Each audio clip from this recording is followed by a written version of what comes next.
aking pangarap na makipagkwentuhan at magkape kasama ka natupad ngayong araw. At dahil mahaba ang ating maghapon na pwede tayong magtalastasan, kumbaga, bigyan mo ako ng patikim, ano yung pwede natin pag-usapan? Pwede kang magtanong sa unang-una, personal life ko. Pangalawa, you might ask, boxing career ko. Pangatlo, importante pag-usapan natin yung mga Senate bills na na-file ko sa Senate tapos naging batas na. Pang-apat, pwede natin pag-usapan na dapat malaman ng taong bayan yung problema ng ating bansa. Ano ba yung solusyon ng ating problema? Kasi pangarap ko talaga dito sa bansa na magkaroon tayo ng isang leader na mayroong tinatawag nating concrete long-term plan for our country. Akala kasi ng maraming tao dahil marami na silang nabasa about you, kilala ka na nila. But for sure, marami ka pang pwedeng i-share sa amin, sa public, about you and your life na pwede nilang kapulutan ng aral, kapulutan ng impormasyon. Balik tayo doon sa pag-uumpisa ng Manny Pacquiao. Dalhin mo kami doon sa kabataan mo, sa Jensan. Ano ang hirap na inabot mo nung bata ka? Sa bundok kami nakatira eh. Pagbaba namin sa bayan, yun yung first time ko makakita ng sasakyan, makakita ng dagat. Nagtakot pa ako eh, kasi bakit yung sasakyan umaandar, ganyan, sabi ko ganyan. Pati yung dagat, bakit gumagano yung tubig, sabi ko ganun. Kasi nung time nan magulo sa bundok eh. Panahon ni Balwig, na, yung Commander Balwig dati nung araw. So, nag-organize sila nationwide. Tapos siyempre kaming mga inosente na apektuhan, emotional ako habang kinukwento itong story ng buhay ko. Talagang napakahirap ng buhay namin. Kaming pamilya, wala kaming sariling tahanan. Na-experience ko matulog sa gilid ng kalye. Na-experience namin na walang pagkain sa isang araw. Matiit pa yon yung si Congressman Ruel. Maliit pa siya. Tapos umiiyak, wala pa kaming tanghalian, wala pa kaming almusal. Tapos mga siguro 1 o'clock, 2 o'clock na in the afternoon, hapon na. Umiyak yung kapatid, mama, pagkain. Sabi ng mama ko, tumitingin sa amin, tapos tumutulo luha ng mama ko, sabi ng mama ko, anong gagawin natin? Wala naman tayong pagkain, wala tayong bigas na sasaingin, wala tayong pera, pambili. Kakaintindi na ako dahil wala talaga kaming pera. Tumulo rin yung luha ko, umiyak ako, tapos lumabas ako ng bahay. That time na pumunta ako sa kapitbahay namin, yung may bikiri. Sabi ko, huwag niyo po muna itapon yan. Pipilian ko po muna, alisan ko yung hindi pa masyadong wala pa masyadong amag. Alisan ko ng amag, tapos iinitin ko ulit, tapos para may laman yung tiyan namin. Anong lasa ng pandesal na may amag? Alam mo, ibang lasa. Pag ininit mo yan, medyo panis-panis pa ng konti pag sa ilalim, pero at least makain mo na kasi ininit mo naman, niluto mo ulit. Makasurvive lang. So, tapos dami ng tubig, survive na. Bukas, maghanap na naman ng pagkain. Sabi ni Mami D, huwag kayo mawalan ng pag-asa. Sabi niya, magsikap lang tayo mga anak, tulong-tulong tayo. Ang mama ko naglalabada, binabayaran siya ng 25 centavos, piso, ganon, labada. Tapos ako naman, ang ginagawa ko, umiikot ako, nagtitinda ako ng ice drop, nagtitinda ako ng donut, tinapay, pandesal. Tapos yun, tumutulong ako sa abot ng aking makakaya. Alam mo, iba ang pagmagutom eh. Iba ang paggutom. Kahit na panis na tinapay yan, kainin mo. Yung hasang ng isda, tinatapo na kasi pakain sa baboy rin. Yun, kinukuha pa na yun, niluluto ko pa yun. Ganon ang survival talaga ang buhay ko na naranasan. Kaya ako gustong tulungan talaga yung mga pamilya na naghihirap dahil ramdam ko eh, kahit anong laki ng pera na hawakan ko, kahit anong tugatog ng tagumpay na naranasan ko sa buhay. Yung dala-dala ko yung experience ko sa pagkabata ko, yung experience namin sa kahirapan sa buhay na aanhin ko man itong milyon-milyon, bilyon-bilyon, aanhin ko man itong kasikatan. Kung lagi akong tinutorture dito sa puso ko, yung mga tao na naghihirap, nagugutom at nangangailangan ng tulong.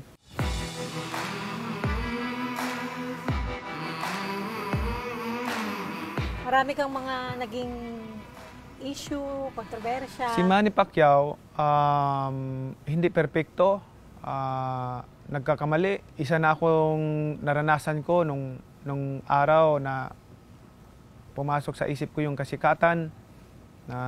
Yan yung lesson to learn. Naging lasinggiro ako, babaero ako, sugarol ako, lahat, mapagmura ako.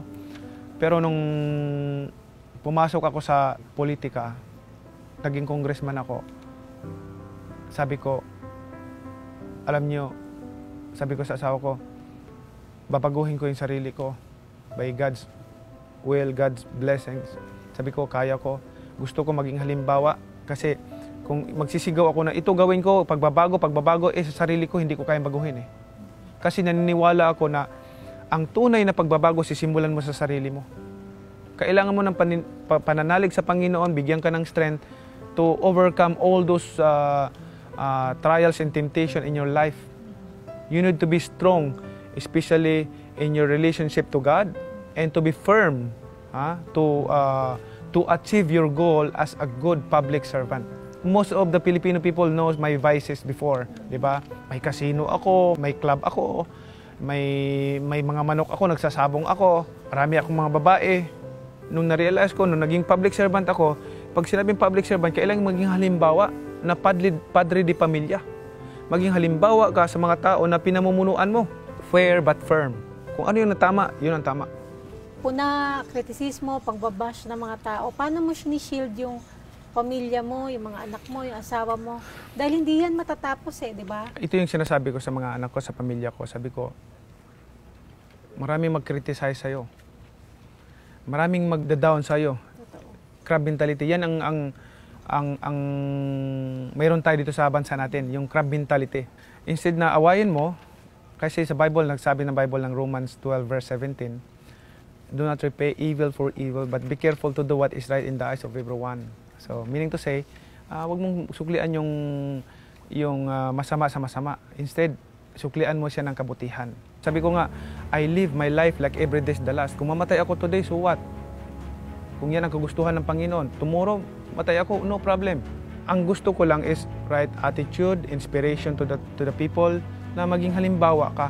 Matapang ka in the right way. Ano ang paborito mong Bible verse na magre-represent sa buhay mo? Most important verse na hindi ko pwedeng kalimutan, yung Psalm 119 verse 11.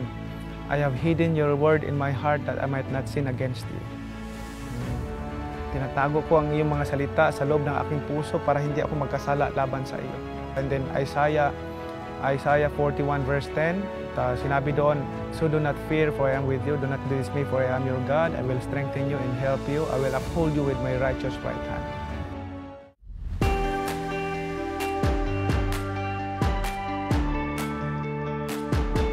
In General Santos City, sa lugar namin, na every Sunday may boxing talaga, tapos nabalitaan ko na may premium ng 50 pesos ang manalo. Sabi ko sa mga kasama ko, sali tayo dahil may premium eh. Hindi ko na inaasahan ko, ano ba yung, bakit yun, magsuntukan lang, may time, tapos na may premium ka, okay na siya. On that time, ang kilo ng bigas, nasa 650 pesos pa lang. 6 pesos pa lang. So yung pag 50 pesos, malaki na yun. Maraming kilong bigas na mabili. Wala talaga akong alam kung ano yung boxing. Yung uncle ko kinuwento sa akin, ito yung boxing. Yung pinasok mo, boxing yan. Sabi ko, ano ba yan? Sabi niya, may world champion yan, may Philippine champion yan. So in-explain sa akin, ganun ba? Tapos kwento kami, maliit pa ako. Sabi ng uncle ko, ano kaya, Will ang tawag sa akin. Pinapanood namin yung laban ni Mike Tyson nung araw. Maging ganyan ka, may build ka rin, no? Makilala ka, mag-champion ka sa buong. Siyempre bata, doon ka lang sa pinakasulok ng isang lugar. Mahirap, tas magsabi ka ng ganun. Boxing, the most important is science. You have to thoroughly study what techniques that you are going to prepare for a fight, especially a championship fight. You have to think about the solution. Accomplish those goal na to resolve this problem. May style ako na gusto kong maabot, gusto kong ma-achieve. Talagang dedication, hard work, disiplina, determination. Talagang pinaghandaan ko, gusto kong maabot yung goal ko na yan. Malakas yung puwersa ng kaliwa mo, ng mga kamay mo. Sa tingin mo, biyaya yan ng Panginoon sa'yo para makalagpas ka rin doon sa panahon na yon na talagang mahirap yung pamilya. So gustong-gusto ko makapag-aral, makapagtapos. Hindi ko pinagsisihan ang mga nangyari sa buhay ko. Kasi in that way, now I realize everything na doon pala ako dinaan ng Panginoon. Siguro ginawa ng Panginoon bago ako sumikat, bago ako nakilala. Naging ganito ako, marunong ako lumingon sa pinanggalingan.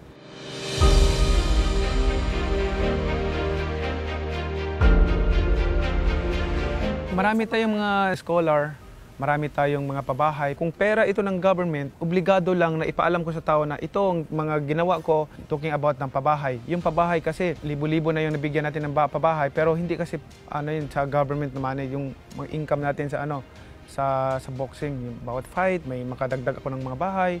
Libre yun, pinapagawa ko sa division, tapos akala na, si Manny Pacquiao, mag-business na ng subdivision kasi napagawa ko ng mga bahay, concrete lahat. Tapos hindi nila alam na ibibigay ko libre, walang bayad kahit piso, walang bayad. Nagawa ko yan. Mga batang pinapaaral mo, that's also out of your own money. 2005, yung mga scholars na nagtatrabaho na sa abroad, ganito, punta ako sa Dubai, isa sa waiter doon. Sabi niya, Sir Manny, Pilipino. Sir Manny, marami pong salamat sa lahat po ng tulong ninyo dahil po sa inyo, nandito po kami. Oh, sabi ko, thank you. Salamat.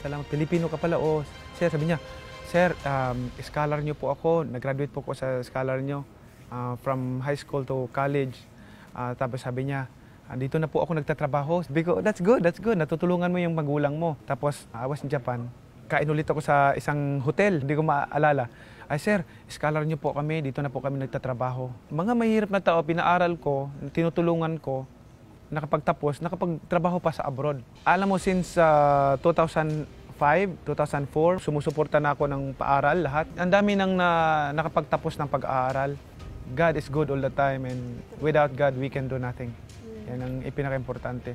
Napakasaya ng pakiramdam ko na makita yung nangarap na mahirap, hindi makapag-aral eh. Nangarap sila ng umasinso, makatulong sa magulang nila. At least, nakita ko na yan ang gusto ko kasi alam mo diyan na puso ko na ang saya ng pakiramdam ko na nakita sila nagtatrabaho sa proud ako na especially may mga teachers pa, may pulis, iba-ibang mga kurso na nakapagtapos. Iba pala yung pakiramdam, no? Talagang yung nakakataba ng puso na ganon. At alam mo pa, yan ang pangarap na sa puso ko na yung mga mahirap sana guminhawa din sa buhay. Nakapagtrabaho sa ibang bansa, may nasusuportahan yung pamilya niya, nakabili na sila ng bahay, may sariling negosyo, tinatawag nating sustainable livelihood, at least may income na sila. Na wag lang tayong sumuko, mangarap tayo, patuloy tayong mangarap, manalig sa Panginoon kasi ang Panginoon lang talaga ang siyang gagabay sa atin.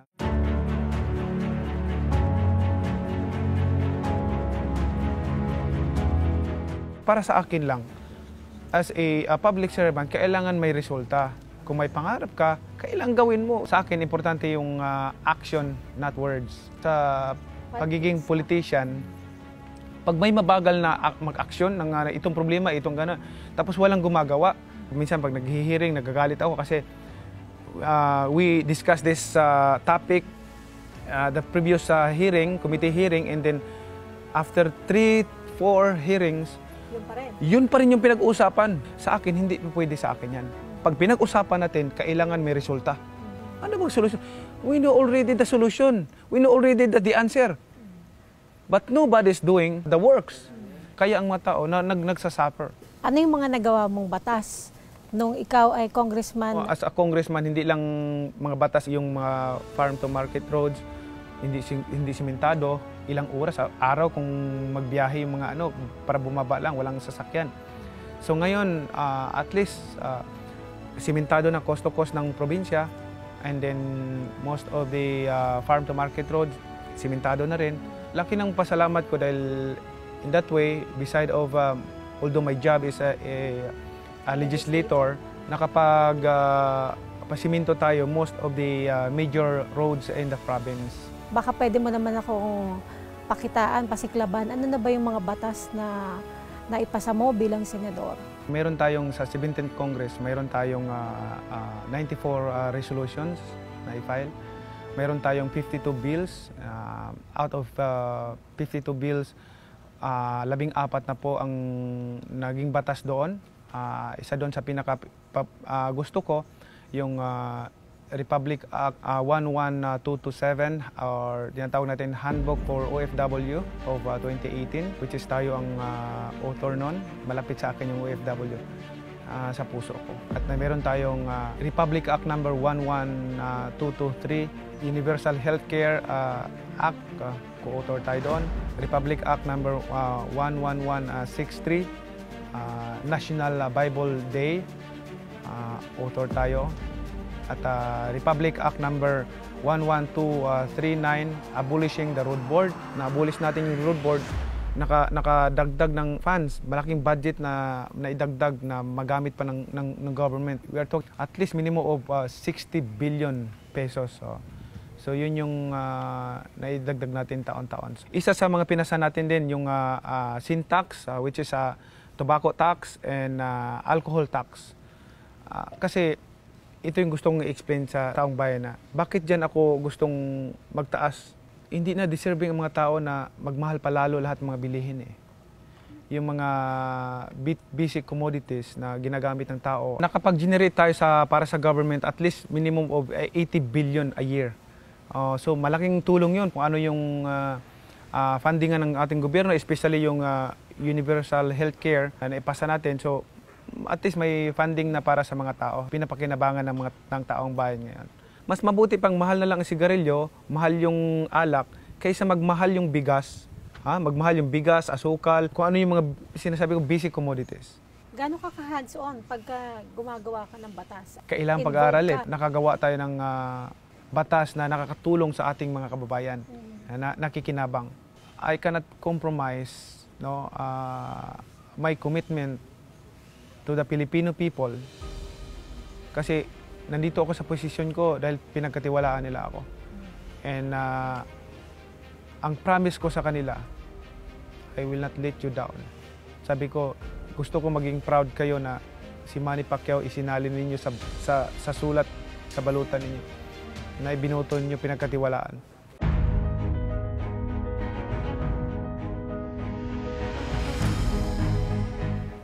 Manny Pacquiao, ano sa tingin mo ang pinakamalaking problema ng Pilipinas? Ang ganda ng tanong na yan.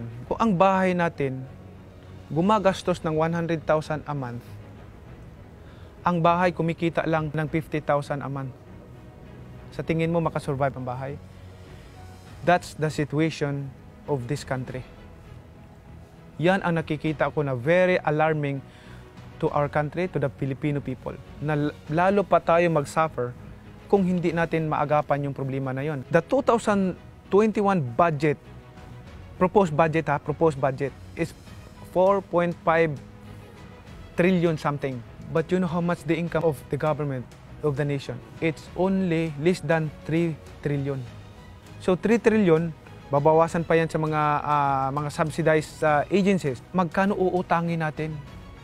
Yan ang demand ng bahay, palaki ng palaki yung demand ng bahay, yung gastos ng bahay, palaki ng palaki. Ang income ng bahay, ito lang. Sa tingin mo makasurvive? Kahit sinong tanungin natin. That's the situation of this country. Na ang tao dapat malaman nila. Lagi tayo nangungutang pag may gagawin ang government, may sakuna, utang. Pag may project na gagawin, mangutang, utang. Wala income eh. Kasi ang gastos ng bahay, 100,000, ang income 50,000 lang. Common sense ang problema ng bansa natin na dapat malaman natin. Alam mo, dito sa bansa, hindi lang dito lahat. Dito. Dito ka, dito. At saka, higit sa lahat, paniniwala mo sa Panginoon, pananalig mo sa Panginoon. Dalawa lang kasi ang source of income ng government. Unang-una, tax revenue income and non-tax revenue income. When I'm talking about non-tax revenue income, including GOCC. Ngayon, ang government natin, isa na lang ang pinagkukunan ng revenue income annually. Ano yon? Dito sa tax revenue income, nagre-rely. Kaya nga, hindi ko alam kung ano bang nasa isip natin. Tayo ba'y may utak o wala? Sorry, emotional lang ako. Katakot-takot na taxes ang iniisip natin para madagdagan ang tax revenue income and non-tax revenue income. Ang problema, ito nawawala na ito, na supposedly, dito isa sa magre-relay ang government, kailangan kasi kumita ang bahay, kailangan kasi kumita ang ating government kasi may annual budget na ina-approve taon-taon. Pero dito sa bansa natin, very alarming. Bawat ikot ng bahay, nangungutang. So ang problema dito, ito, nawawala na talaga. I'm sorry to say this, but this is what happened to our country. I-privatize natin ito. I-privatize natin. I'm not blaming this big business sectors, ha. Good faith sila bumili kasi inoffer sa kanila, binili sa kanila, bininta sa kanila. Good faith sila, wala silang kasalanan. Ang sabi nila, ay kailangan i-privatize ito kasi nalulugi. Okay, tama? Ang tawag dyan, lack of leadership. Bakit? Bakit malulugi? Nalugi na sana yung mga private sectors. Marami sa atin na galing-galingan na ito. Ang tawag ko dyan is pretentious. Pretentious genius leader. Samantalang kawawa ang mga mahirap na tao. Malaki ang pag-alala ko, ang mga tao, hindi nila alam. Kaya ko sinasabi ito kasi gusto kong malaman sa buong sambayan ng Pilipino na ito po yung sitwasyon. Useless ang pagiging politician ko kung wala akong magagawa. Maging katulad ako doon sa mga trapong politician. Useless. Gusto ko, habang nandito pa ako sa politika, gusto kong iayos para sa kapakanan ng mga mahirap na tao. Kasi doon ako galing. Anong take mo sa corruption naman? Ang gripo, ang daming tagas. Ang daming tagas. Dapat ayusin kasi maraming tagas eh. Patak na lang napupunta rito. Ang ibig kong sabihin, maraming korupsyon, iba't ibang mga ehensya ng gobyerno na dapat ayusin. Please, maawa tayo sa sambayan ng Pilipino, maawa tayo sa sariling bahay natin. Sariling bahay natin, ninakawa natin ang mga tao naghihirap, nagugutom. Kung wala kayong malasakit, wala kayong pagmamahal sa ating mga kababayan na naghihirap, nagugutom. Ako, kasi doon ako galing. Ang pangarap ko, na ang susunod na maging leader sa bansa natin, na ito dapat ang gawin. Like I said, ang gripo, ang daming tagas. Dapat ayusin yung PhilHealth. Kita mo, billion. We are not talking about millions, 100 millions. Billions ang pinag-uusapan natin. Itong non-tax revenue income dapat palakasin. Once you lower the taxes, magmura lahat ng bilihin. Once na magmura lahat ng bilihin, ang mga mahirap, madali na makakain. Kasi yung 20 pesos nila, yung 10 peso nila, yung 50 pesos nila, makakabili na ng bigas pagkain. Eh ngayon, may 10 piso, makabili sila ng 1 kilong bigas? Hindi. Once you lower the taxes, especially yung corporate tax, akalain mo, di ba? Yung corporate tax, kung ibaba mo ang corporate tax ng 15% flat, wow!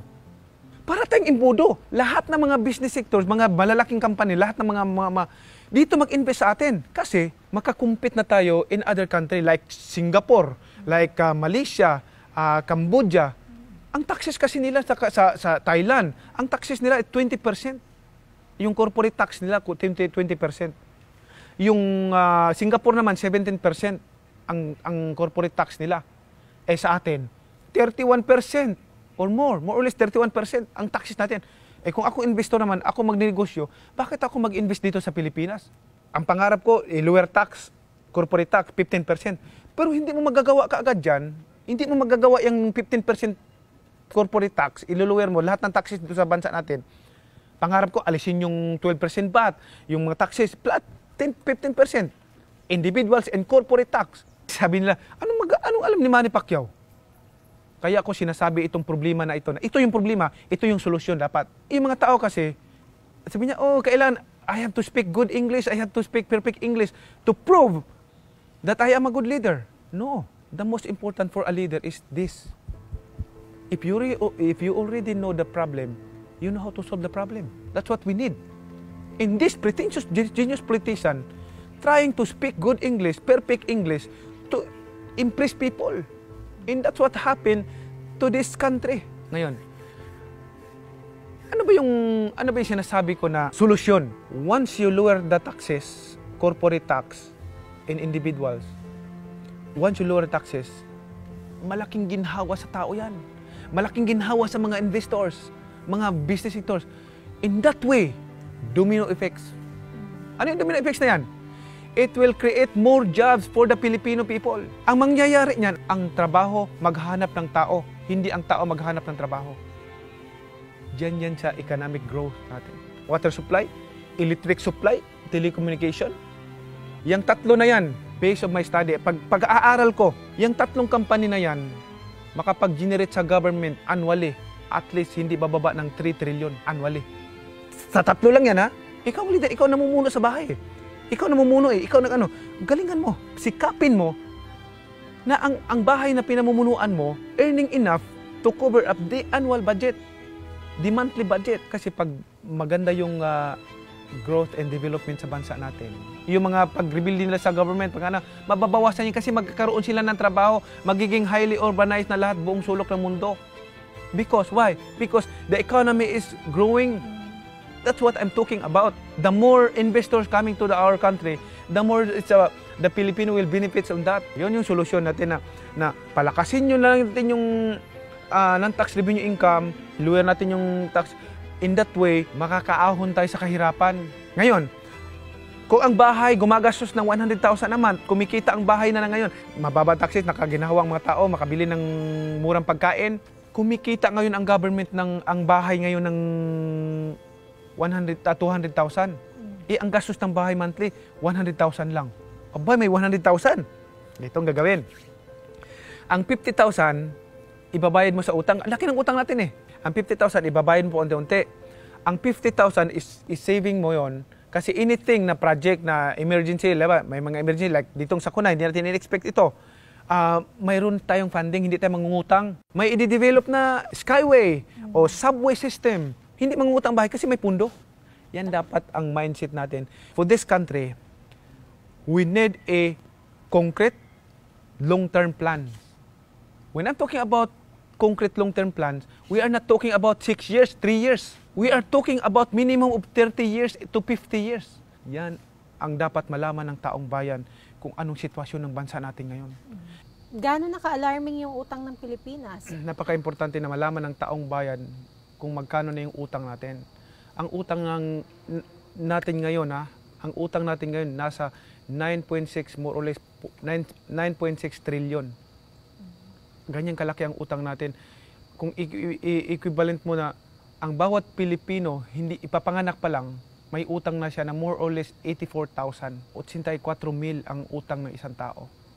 So, very alarming. Tapos, kung hindi maagapan kasi itong problema na ito, alam mo, palaki ng palaki yan. Kasi taon-taon nangungutang tayo. Very alarming. Ang tao, ipapanganak pa lang, mga baby ngayon, papanganak pa lang, may utang na, 84,000. Ang utang natin, 9.6 trillion. Palaki ng palaki. Anong solusyon mo dun sa nagbabangayan palagi? Either dilawan ka, DDS ka, or parang palaging pagka meron kang sasabihin, kukulayan ka nila? Alam mo, ang kailangan din natin dito sa bansa natin, we need unity, solidarity to achieve victory. Dilawan ka man, DDS ka man, dilawan ka man, lahat tayo magkaisa, hindi tayo dapat mag-away. It's not a good example for the people na we are fighting each other to become a leader. The more na nag-aaway ang leader natin, naghihiwalay tayo, the more na maghihirap ang sambayanang Pilipino. Maging instrumento tayo for peace and development. Naobserbahan ko walang disiplina yung mga Pilipino. Or mayroon bang may papaliwanag mo ba yan? Parang simpleng batas trapiko. Ang tao nawawala na ng respeto sa ating bansa. Why? Dahil empleyado, government workers, politician, leaders, mga korap. Paano magkaroon ng respeto? May favoritism. Hindi dapat ganun. Dapat pantay tayo lahat. Ang importante natin yung pagpapatupad ng batas, hindi tayo maging korap. Pag nasa ibang bansa tayo, masunurin ang mga Pilipino. Sumusunod sa batas, sumusunod sa batas trapiko, sumusunod sa government. Dito sa atin, nawawala na ang respeto ng tao sa gobyerno kasi kasalanan din ng mga nasa gobyerno. Kasi imbes na maging halimbawa na leader, paano ka maging halimbawa? Ang sarili mo hindi mo kayang baguhin. Ang sarili mo hindi mo kayang ipakita na ikaw ay inspirasyon na leader. Pabor ka na ikukulong yung mga korap. Yan ang pangarap sa buhay ko. Yan ang pangarap ko sa buhay ko. Mabigyan ng hustisya ang mga tao. Mabigyan ng hustisya ang mga maliliit na tao, ang mga mahirap na tao. Kasi sinasabi ko nga, si Manny Pacquiao, ang puso ni Manny Pacquiao manatiling mahirap katulad ninyo. Mahal ko kayong lahat. Kahit na magalit kayo, not all of you agree with me or support me, but I love you. I know what you're feeling. Alam ko yung pakiramdam ninyo, pero mahal ko kayong lahat kasi dyan ako galing. Sino ba ako para magtanim ng galit sa inyo? Sino ba ako para magalit din sa inyo? No. I am a simple man also na natutulog sa kalye. Minsan makakain, minsan hindi. Yun. Yun ang palagi nasa isip ko, nasa puso ko, na iniisip ko palagi. Ang kapakanan. Ang sarap ng pakiramdam ko, yung kinuwento ko sa'yo na pag nandoon ako sa Dubai, na scholar ko pala yung nagtatrabaho doon. Sir, salamat sir. Oh, ang sarap ng pakiramdam. Sir, sorry, mayabang ka daw dahil namumudmud ka ng pera. Alam mo, ang pinakakalabang ko sa tao, especially public servant, yung mayabang. Ayaw ko yung mayabang. Kontra yan sa ano kasi I always believe this passage in the Bible. When you exalt yourself, will be humble. Those who exalt themselves will be humble, and those who humble themselves will be exalted. Pinapataas ng Panginoon.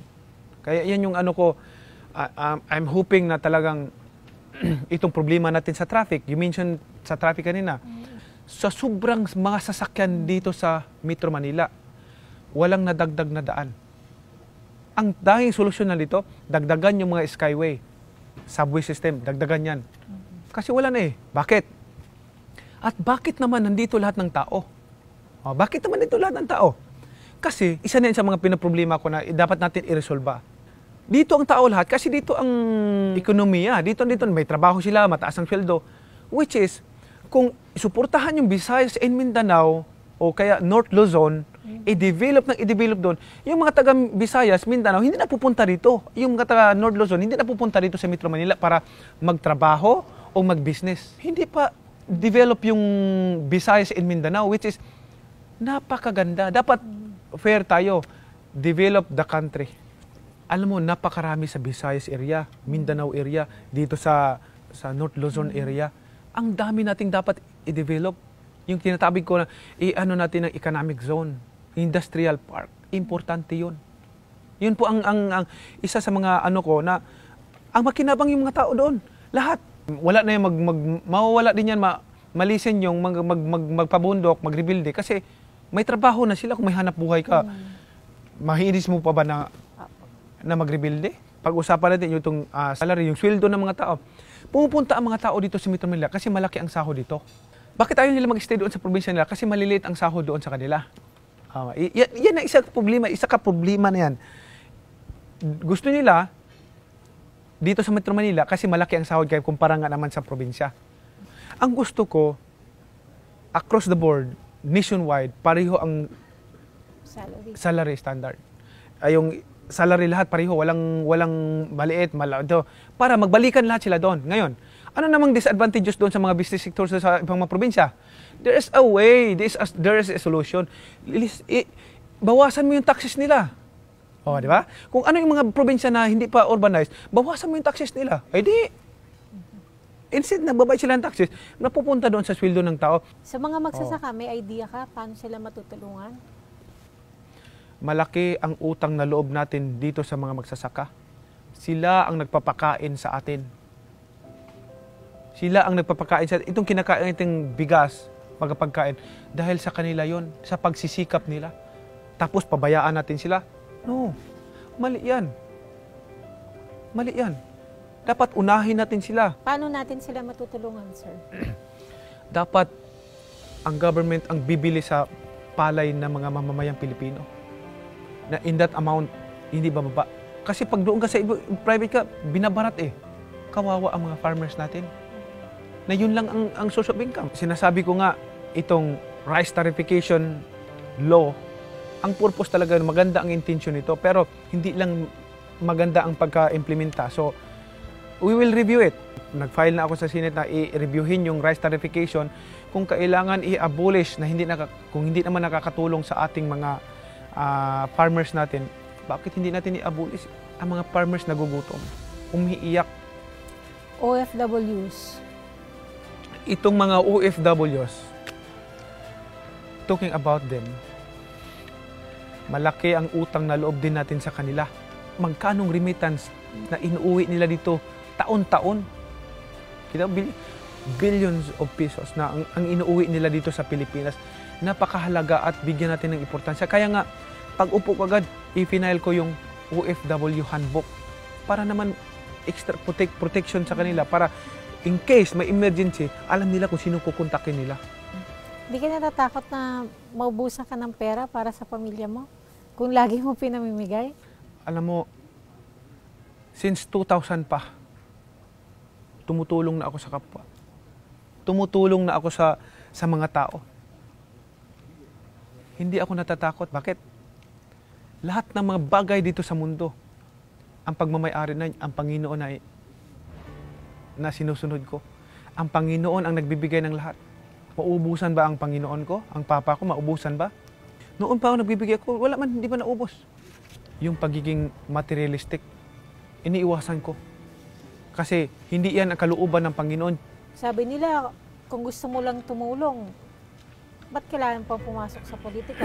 Pwede ka namang tumulong lang, pero wala ka dun sa magulo Alam mo, at sa totoo maduming lang, mundo na yon. wala pa ako sa politika, tumutulong na ako. Proud ako. Yung sinabi ko kanina, yung nasa Dubai ako, may waiter doon. Alam mo yung nung nag-aral siya, hindi pa ako sa politika noon.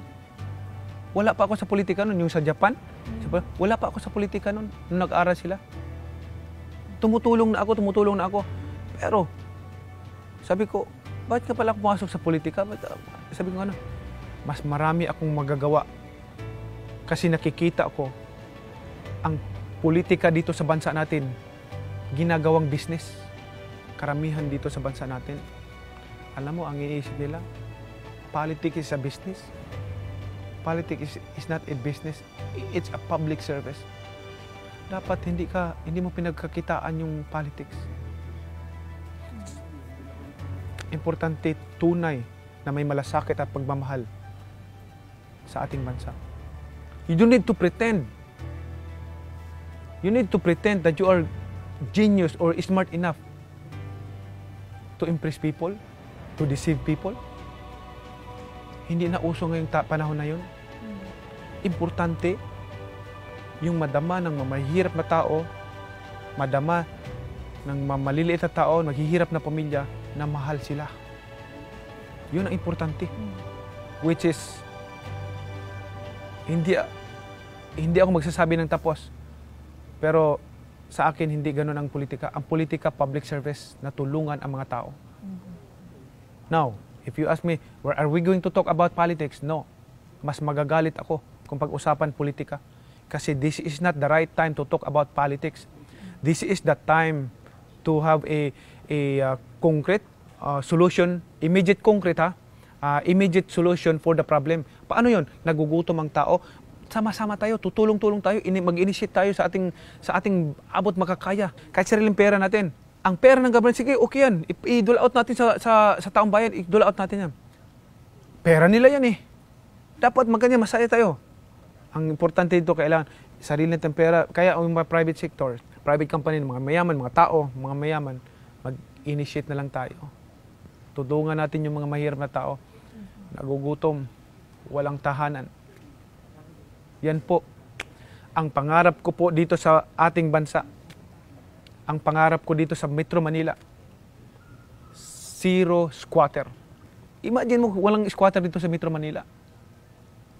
Kayang bigyan ng bahay sila. Kaya silang bigyan ng sariling bahay. Nagagawa ko po sa pera ko na income na binigay sa akin ng Panginoon. Libong-libong pamilya ang nabigyan ko eh. Hindi nila alam. Binibigay ko libre, kahit peso. Wala akong kinuha sa kanila. Wala akong sinisingil. Alam mo, makita ko yung reaksyon ng tao. Umiiyak na, nanginginig na sa tuwa. Biro mo, wala kang bahay. Bibigyan ka ng sarili mong lupa, sarili mong bahay. Konkrito pa, hindi yung nipa-nipa lang. The true test of a leader ay pagka dumating yung mga unimaginable crisis.